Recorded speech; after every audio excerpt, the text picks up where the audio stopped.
أعوذ بالله من الشيطان الرجيم. بسم الله الرحمن الرحيم. الحمد لله رب العالمين والصلاة والسلام على رسوله الأمين وعلى آله وصحبه أجمعين ومن تبعهم بإحسان إلى يوم الدين، أما بعد. فعن أبي أمامة رضي الله تعالى عنه عن النبي صلى الله عليه وسلم قال: من غدا إلى المسجد لا يريد إلا أن يتعلم خيرا أو يعلمه كان له كأجر حاج تاما حجته. رواه الإمام الطبراني فی المعجم الکبیر. نبی کریم صلی اللہ علیہ وسلم نے اس حدیث میں، جیسا کہ ابو امامہ رضی اللہ تعالیٰ عنہ روایت فرماتے ہیں کہ آپ نے فرمایا، جو شخص مسجد کے لیے اپنے گھر سے نکلتا ہے، مسجد کی طرف آتا ہے تاکہ مسجد میں آ کر کچھ خیر کی باتیں سیکھ لے، علم حاصل کرنے کے لیے، دین سیکھنے کے لیے، یا پھر سکھانے کے لیے. کوئی اپنے گھر سے، اپنے علاقے سے مسجد آتا ہے کسی کو سکھانے کے لیے، درس دینے کے لیے، خطبہ دینے کے لیے، محاضرات ہیں. کان لہ کاجر حاج تامن حجتہ یا حجتہ، تو اسے مکمل ایک حج کے برابر ثواب ملتا ہے. مکمل حج کے جو ارکان، حج کے جو واجبات، مستحبات ہیں، جب اس کی تکمیل ہوتی ہے تب وہ حج مکمل ہوتا ہے. تو نبی کریم صلی اللہ علیہ وسلم نے مسجد کی طرف آ کر علم حاصل کرنے اور علم سیکھنے اور سکھانے پر یہ فضیلت بتائی ہے، جس سے یہ سمجھ میں آتا ہے کہ آپ صلی اللہ علیہ وسلم نے دینی علوم کے سیکھنے کے لیے مسجد کو بڑی اہمیت دی ہے. اور ہمارے معاشرے میں مسجد صرف نماز کے لیے رہ جاتی ہے. مسلمانوں کی تعلیمی کمزوری کا بہت بڑا سبب یہ مساجد ہیں. محلے محلے میں جو لاکھوں کروڑوں کی مسجدیں تعمیر ہوتی ہیں، ان مساجد نے مسلمانوں کو تعلیمی طور پر کمزور کر دیا ہے. معاش کے اعتبار سے خوب پیسہ لیا جاتا ہے مسلمانوں سے. مسجد کی توسیع کرنی ہے، بازو کی زمین خریدی گئی ہے، ادھر کی زمین خریدی گئی ہے، اوپر بنانا ہے، نیچے بنانا ہے، نئی بنانا ہے، پرانی توسیع کرنی ہے. اس طرح سے ایک ایک مسجد سے سالانہ لاکھوں روپیہ چندہ کیا جاتا ہے. جب یہ کئی لاکھ روپیہ خرچ کرنے کے بعد، اگر آپ سمجھیے انہوں نے زمین خریدی تھی، زمین اگر 25 لاکھ روپے کی تھی، اس زمین کے اوپر مسجد بنائی. اگر مسجد 20 لاکھ، 50 لاکھ، 1 کروڑ، جیسے جیسے حالات ہوتے ہیں ویسی تعمیر کی جاتی ہے. اگر یہ مان لیں کہ 50 لاکھ کی مسجد بنا دی گئی، تو اس طرح سے مکمل 75 لاکھ روپے کی ایک مسجد بنی ہے. یہ متوسط ہے. ایک درمیانی اوسط یہ نکالا جائے تو ہم یہ کہہ سکتے ہیں کہ ایک 75 لاکھ روپیہ کم سے کم ایک مسجد کی تعمیر پر خرچ ہو رہا ہے. کچھ مسجدیں ایسی ہیں جو کروڑوں میں ہیں، جن کی جگہ بھی کروڑوں پر جاتی ہے. خاص طور پر جو بڑے شہر ہوتے ہیں، اور بڑے شہروں میں اگر کوئی بڑی اہم جگہ ہو، مارکیٹ کی جگہ ہو، چوراہے کی جگہ ہو، اور کسی کیپٹل کے علاقے میں جگہ ہو تب تو بہت زیادہ قیمت ہوتی ہے۔ مسلمان دین کے جذبے سے اس مسجد کی تعمیر کرتا ہے۔ ہر انسان چاہتا ہے کہ میرا کچھ پیسہ اس مسجد میں لگ جائے۔ دیکھتے ہی دیکھتے اس علاقے میں جہاں اطراف میں جھوپڑے دکھائی دیتے ہیں وہاں ایک بڑے محل نما مسجد کھڑی ہو جاتی ہے۔ بنایا کس نے؟ یہ جھوپڑے والے لوگوں نے، یہ غریب لوگوں نے، یہ متوسط طبقے کے لوگوں نے خود اپنا تعاون دیا۔ ان سے نہیں ہو سکا، در در بھٹک کر یہاں وہاں سے چندہ کر کے مسجد بنا دیا۔ جیسے فجر کا وقت ہوتا ہے مسجد میں تالا کھلتا ہے، چند لوگ نماز پڑھنے کے لیے مسجد میں آتے ہیں۔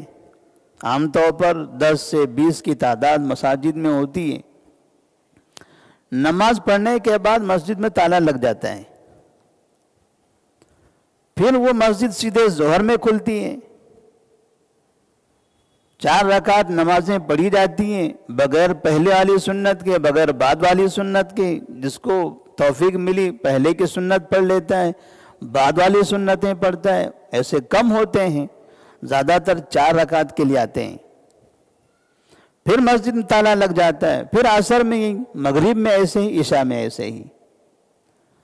بنیادی طور پر اگر دیکھا جائے، ایک تاجر آدمی بھی اگر یہ سوچے کہ 50-75 لاکھ روپیہ کسی جگہ پر آپ انویسٹ کر رہے ہیں، آپ صرف کر رہے ہیں، آپ کو وہاں سے حاصل کتنا ہو رہا ہے؟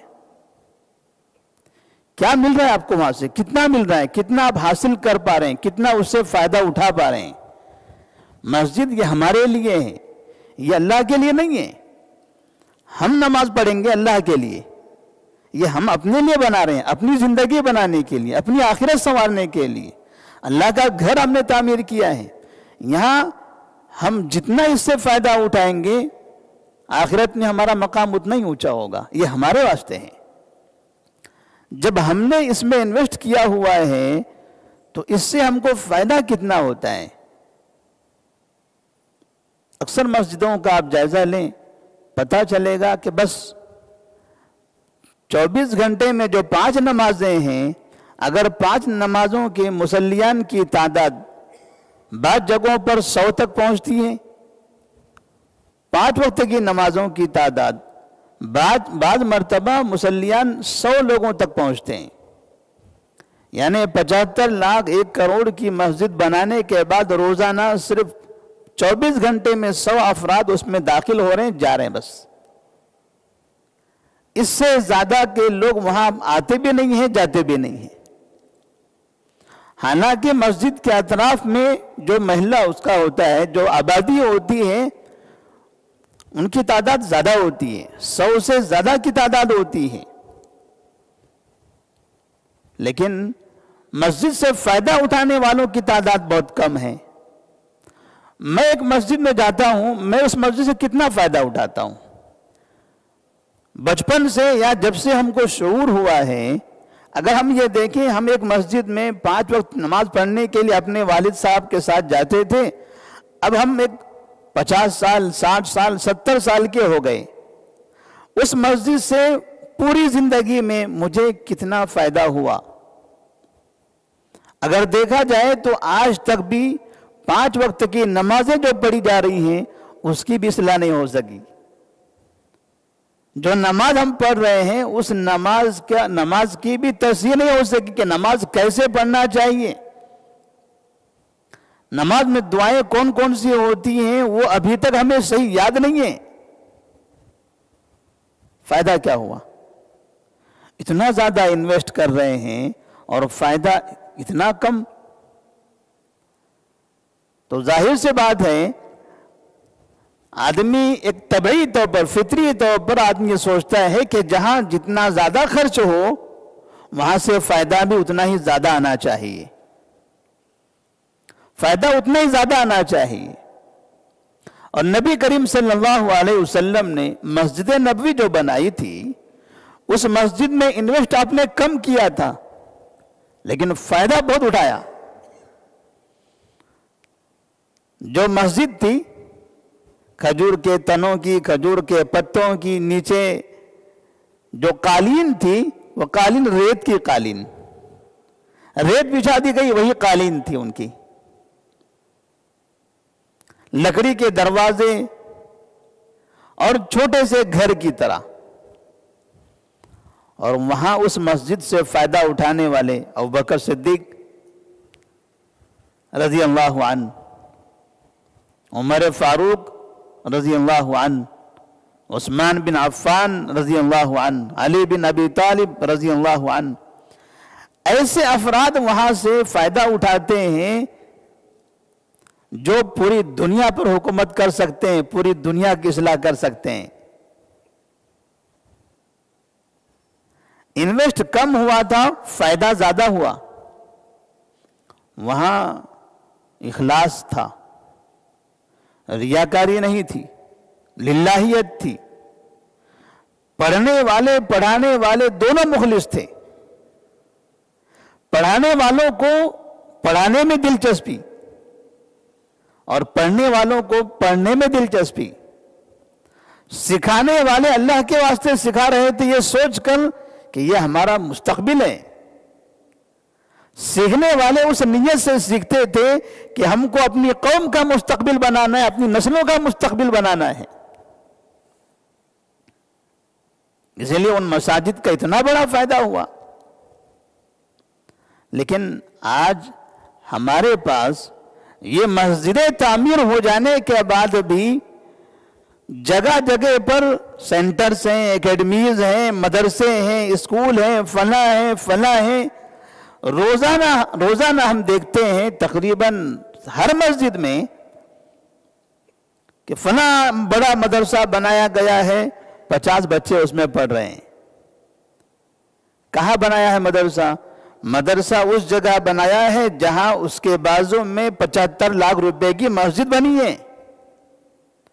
اس کے بازو میں انہوں نے 10 لاکھ کا مدرسہ بنا دیا. تو یہ جو بچے 50 پڑھ رہے ہیں یہ 75 لاکھ کی مسجد میں کیوں نہیں پڑھ سکتے؟ کیا یہ 75 لاکھ والی مسجد میں علماء نہیں ملتے؟ یہاں ذمہ داران نہیں ہوتے؟ یہاں کتابیں نہیں آ سکتی؟ یہاں کوئی عالم نہیں بن سکتا؟ یہاں کوئی ڈگریاں نہیں دی جا سکتی؟ جو کام اس کمروں میں ہو رہا ہے، اس کمرے میں ہو رہا ہے، وہی کام اس بڑے ہال میں ہو سکتا ہے. لیکن سمجھ میں آتا ہے کہ ہمارے معاشرے میں تقریباً مسلمانوں نے مساجد کو ضائع کیا ہوا ہے. کوئی فائدہ نہیں ہے ان مساجد کا. نماز کی تصحیح بھی صحیح نہیں ہو پا رہی ہے جو بنیادی چیز ہے جس کے لیے بنانے کی نیت کیا تھا انہوں نے.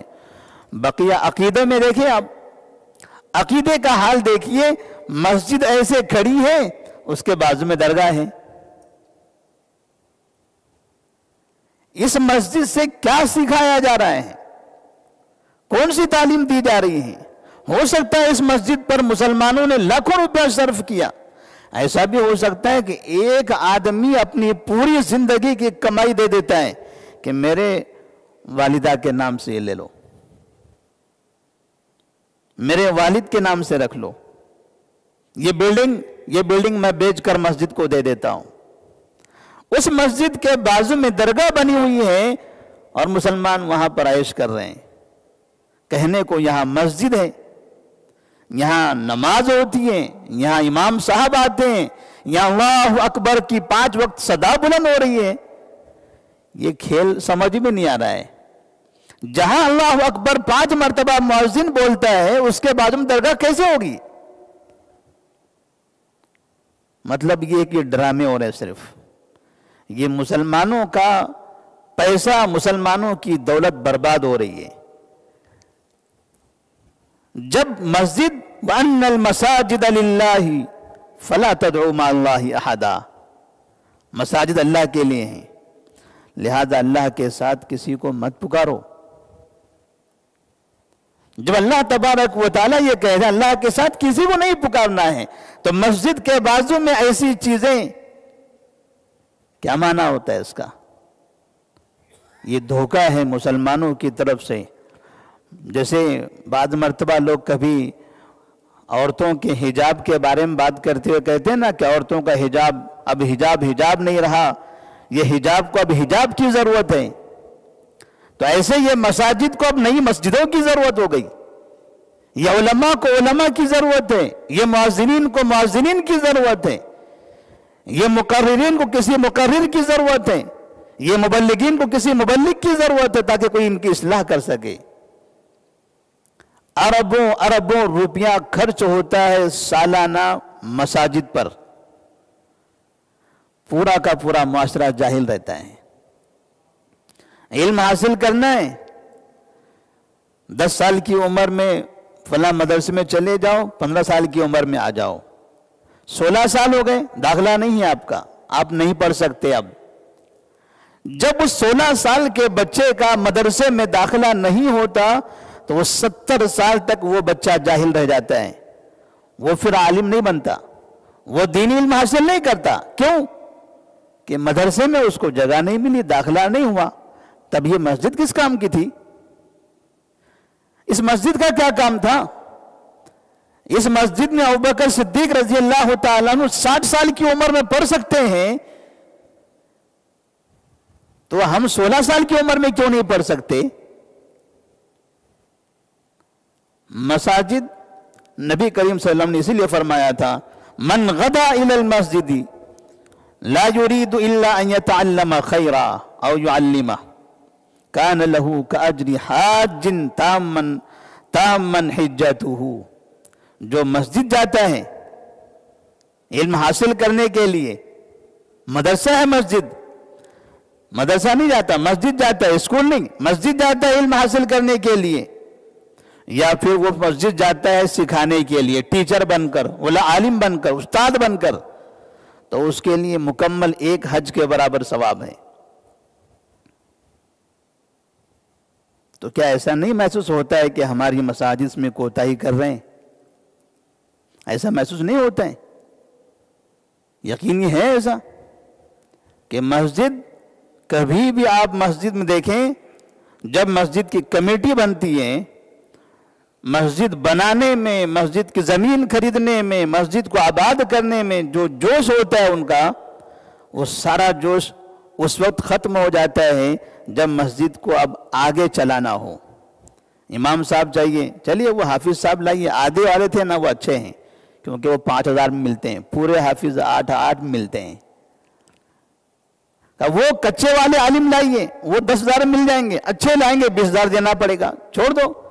75 لاکھ کی مسجد بنائی، اسے کچا عالم چاہیے، کچا حافظ چاہیے، کام چلاؤ معلم چاہیے۔ کیا کام ہے آپ کو؟ آنا ہے، نماز پڑھانا ہے، چلے جانا ہے، بس، اس کے علاوہ کوئی کام نہیں، تنخواہ اسی کی ملے گی آپ۔ یعنی انہوں نے یہ سمجھا کہ مسجد صرف اس کام کے لیے رہ گئی، اذان دینا، نماز پڑھانا، چلے جانا، لوگ لاکھوں روپیہ جو خرچ کیے وہ آئیں گے، ان کے پیچھے آنکھیں کان ناک سب بند کر کے کھڑے رہیں گے، ہاتھ باندھیں گے، بھاگ جائیں گے۔ پوری قوم کو بیوقوف بنایا جا رہا ہے یہ۔ نبی کریم صلی اللہ علیہ وسلم مسجد کے اندر تعلیم دیتے تھے۔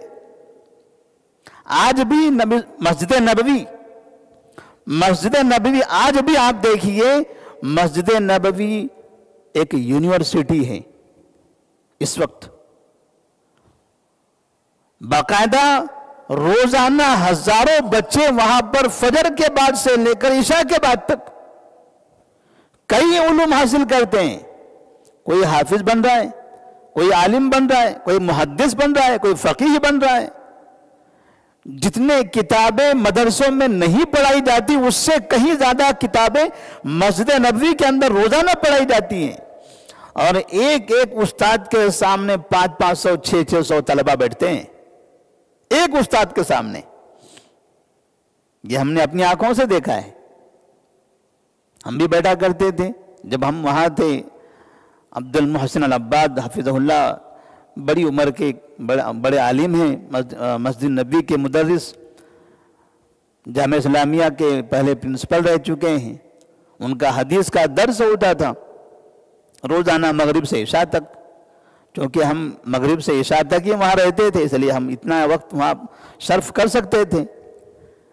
ایک وقت میں ایک استاد یہاں پڑھا رہے ہیں، ایک وہاں پڑھا رہے ہیں، ایک وہاں پڑھا رہے ہیں، ایک وہاں پڑھا رہے ہیں، ایک وہاں پڑھا رہے ہیں، جہاں پوری مسجد گھومو آپ جگہ جگہ کلاسیں چل رہی ہیں، اس کلاس کا ڈسٹرب اس کو نہیں ہوتا، اس سے ان کو خلل نہیں ہوتا۔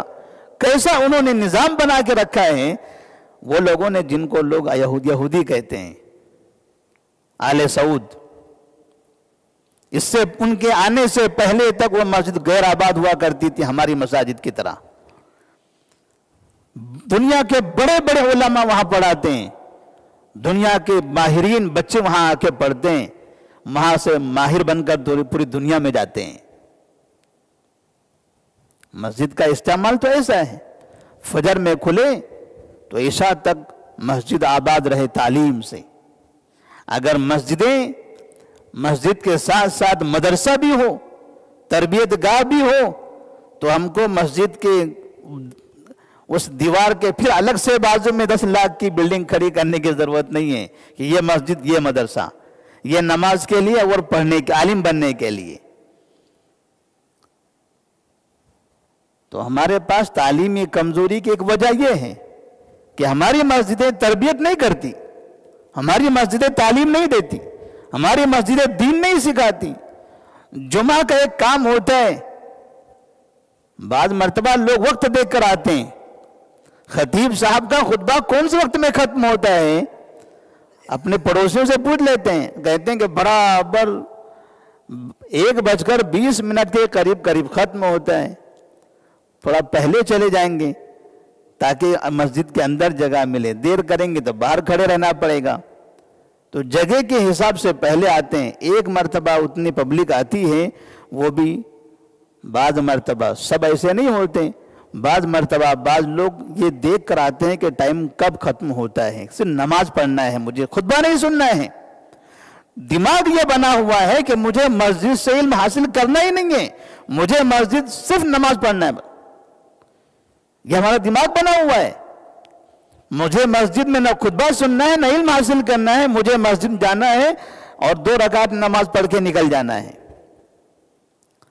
نبی صلی اللہ علیہ وسلم نے فرمایا کہ مسجد میں آؤ گے سیکھنے کے لیے یا پھر سکھانے کے لیے، کان لہو کاجر حاج تامن حجتہ، مکمل حج کی طرح اللہ تبارک و تعالیٰ اس کو ثواب عطا فرمائے گا۔ کیا یہ کم فضیلت ہے؟ اللہ تبارک و تعالیٰ کا جو اتنا بڑا انعام ہے۔ مقصد کیا تھا اس حدیث کا؟ اس حدیث کا مقصد یہ تھا کہ مسلمان مسجد کو مدرسہ بنائیں، مسلمان مسجد کو تربیت گاہ بنائیں۔ اتنی بڑی عمارتیں، اتنے بڑے بڑی مسجدیں یہ ضائع نہ کریں، اس کو برباد نہ کریں۔ یہ قوم کا پیسہ، قوم کی امانتیں ہیں۔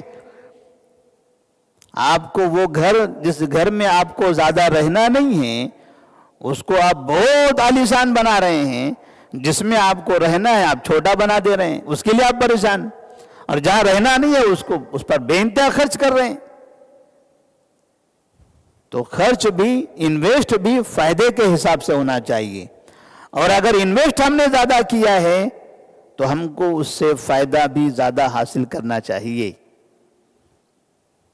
اللہ تبارک و تعالیٰ سے دعا ہے کہ اللہ تبارک و تعالیٰ ہماری مساجد کو تربیت گاہ بنائے، ہماری اپنی مساجد کی حفاظت کرنے اور قوم کی ترقی کے لیے، قوم کے بچوں کی تعلیم کے لیے اور قوم کے ہر طبقے کے لوگوں کے اصلاح کے لیے اللہ تبارک و تعالیٰ ہمیں ان مساجد کا صحیح استعمال کرنے کی توفیق دے۔ والسلام علیکم ورحمۃ اللہ وبرکاتہ۔